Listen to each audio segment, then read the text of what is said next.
A dangerous problem and one of many of you may often witness while driving. Road rage is uncontrolled anger or aggressive behavior behind the wheel, and it not only impacts a driver's mental health, but it can also be extremely dangerous, especially if the anger escalates. Mandy Gaither has ways to steer clear of road rage feelings.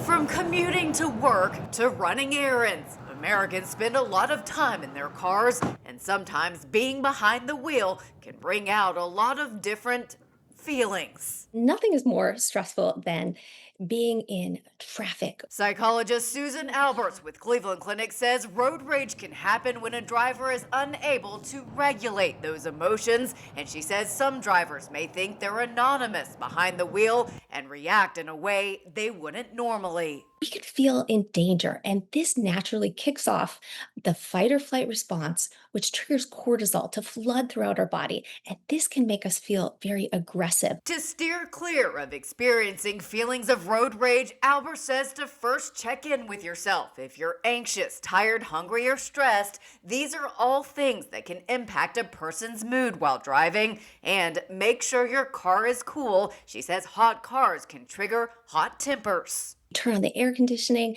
roll down the windows. This is going to help you to regulate your temperature and help you to feel calmer. Next, give other drivers the benefit of the doubt. Albert says we often attribute their behavior to being aggressive or a personality trait, but we can't see into their world. She also says nothing triggers road rage like feeling behind or being late. So she says to make sure to give yourself extra time before leaving. This is going to help you to feel calmer, regulate your emotions, and give you the space to buffer any kind of delays. For Health Minute, I'm Mandy Gaither.